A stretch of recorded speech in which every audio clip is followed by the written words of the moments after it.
Welcome to the Blue Cafe. We offer stories of infidelity, betrayal, and redemption. Please like and subscribe. Cheers. Now, on to today's story. AITA for telling my wife to shut up. Not the a-hole. Last night my wife and I went to go see the Bob's Burgers movie she has been wanting to see, but when we got home it was rather late. Around 11 o'clock. I usually go to bed around 9:30 or 10 o'clock because I wake up for work at 5:30 a.m. I was pretty tired and told my wife I was going to go to sleep. She said okay and put our daughter to sleep. I'm not sure how much later, she comes into our bedroom singing the Friends theme song. She's a fan of the show and was watching it on her phone. She wakes me up and notices and apologizes. I fell back to sleep and was awoken again by her singing. I roll over and eventually fall back asleep. I don't know why, but she kept singing out loud. Not super loud but loud enough to wake me up. I look at the clock and it's almost 1 a.m. I tell her, babe, do you mind keeping it down? She apologizes and keeps humming. I can sleep with the sound of the show, but her singing kept waking me up. Once again she woke me up at 2 a.m. with her singing, so I turned over and told, will you shut up, I have to be at work in a few hours. She gave me a death stare and got up and went to sleep in our guest bedroom. In the morning, she made me my lunch, and when I went to leave, she called me a jerk for talking to her that way. I asked her nicely to quiet down and asked her who sings while someone is sleeping. It's just inconsiderate. She has been giving me the cold shoulder, but I think I was justified. AITA? My wife sent a picture of herself to a random number. My wife 29F and I 27M were invited to a wedding that's next month. I bought what I plan on wearing and she just found a dress that she likes. It's a jade green dress. It's a nice dress and asked if I could see her in it, and she said maybe another day. I said fine and left it how it is. Later that day, my friend who's also going to the wedding asked me if I could show her husband how to tie a bow tie. I said sure, and she also commented that my wife looks super good in her dress. I agreed but was hurt a bit that she showed her friend but not me. She's also friends with my wife. I let it go as girls show their outfits off to their girlfriends all the time. I wanted to see how she looked, so I went through her phone when she was showering and saw she sent it to her sisters, mom, a few friends and a blank number. I thought it was peculiar she sent it to one blank number. I took the number down. I searched her phone log and she receives short phone calls from this number a lot and also receives text messages. There's a phone app that if you pay a certain amount, you can find a bit of information on a certain number. Turns out it's a guy who lives in the area. I don't want to jump to conclusions, but I'm about to jump to conclusions because not only has she been acting weird with me, she's been talking and messaging a guy. Not only messaging but sending him pictures that I, her husband, haven't seen. It may be a close friend or something innocent. I want to confront her about it, but I don't know how to. Any advice? Okay, so my wife is seeing another man. So that's that. On Saturday I posted about my wife sending a picture to an unlabeled number. A phone app says it was a guy. I stayed quiet to gather evidence. I went through her phone and found nothing. Nothing on her Snapchat or FB Messenger. Yesterday she worked, so she went through regular daily stuff. Today she had a day off, so I asked a buddy of mine if I could borrow their van. I put on a face mask and parked nearby. She got up relatively early. Earlier than what she says. She went in the direction of her parents who were watching our daughter. I'm pretty sure she dropped her off. I parked near outhouse and she didn't go home but instead drove 5 minutes away and stopped at a random house. A guy came out that I know all too well. He used to be my friend until she told me to cut him off. They went inside and my suspicions were confirmed. I went home to gather myself. Went to pick up my car and waited for her. She eventually came back a little bit before I usually arrived. Thankfully without our daughter. She just acted normal and asked why I was home so early.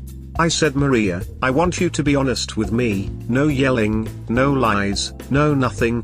How long have you been seeing him? Her eyes widened while I was trying not to cry. I know she was struggling to speak because she was stuttering and said only a few months. I tried to keep my cool and told her to get her stuff and she'll be hearing from a lawyer soon.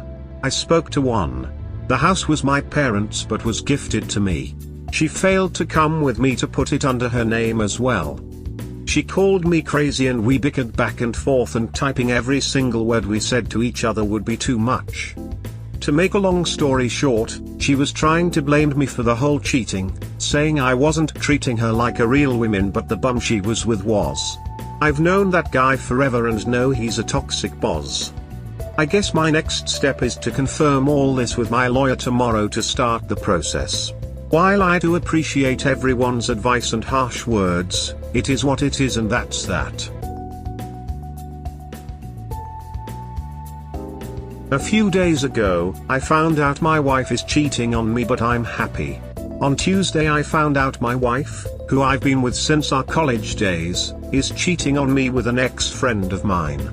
He used to take advantage of me and she herself told me to cut him out of my life. These last 2 days were rough. Blaming myself for feeling like a failure of a man who couldn't satisfy him woman in and out of the bedroom. Apparently he could, even though he's a toxic pos who ruined the way I socialize. That's when I started thinking of how happy and peaceful I was with her out of the house. She made me feel like a failure. Every time I tried something new or something good happened to me, she would break me down and make it seem like something not important. I love that I don't have to tiptoe around her or watch how I express my feelings now. I remember once, I expressed how mentally fried I felt after work. She said, oh well man up, these bills aren't going to pay themselves. She left me for a guy that used to ask me for money all the time and still doesn't have a car or his own home. She went with that. I used to pay all her bills and have a home. I don't get it. I love her so much and should have realized this before. My message to everyone is be careful who you marry. Things and people change. I'll miss her but I have to move on. I feel my mental health declining with her. I still have my moments of weakness and do plan on starting therapy for the sake of my daughter. I know the sun will shine on me again one day. My soon-to-be ex-wife came to the house today and asked if we can give it another try. About a month ago, I found out my wife cheated on me with a former friend. We have a daughter together and she stays with her on weekdays and spends the weekends with me. She hasn't given any signs she wants to reconcile our relationship. Today out of the blue, she came to my house and asked if we could talk. She was pretty straightforward and told me that she wanted to give it another try. I was surprised because like I said, she hasn't said anything to me or her sister who I've been in contact with a lot. She just said she was blinded and that she misses me and that she's so stupid for cheating on me. That nobody could replace me. All this while crying. I told her in a low voice that what she did was unforgivable. I admitted to her that I missed her but I just can't trust her anymore. She just shook her head and tried to hug me but I asked her not to. She left but I started dwelling on the fact that I still do love and do miss her. I miss the early relationship with Maria. She was so funny and charismatic. She was and still is beautiful. I'm just lost right now. Anyone else go through this? Update post about my wife cheating on me. I greatly appreciate everyone's advice and support. I'm sorry for not responding to any comments. This subcuts has a comment cut-off limit so I try not to comment to save comments. It's been incredibly hard to deal with this. Sometimes I wish it wasn't the truth and I could wake up and my wife would be by my side, but that's just the way life is. I haven't spoken to her since she last visited me, but I'm glad to know her family is on my side, even her mom who hates me. Her sister has been a huge help as she constantly gives me encouragement and brings me and my daughter food when my daughter is with me. Some people seem genuinely interested, so I'll try and keep everyone updated. Thank you for the kind and harsh words. We hope you have enjoyed today's episode. Please comment, like and subscribe. Cheers. Have a wonderful day or night, wherever you are.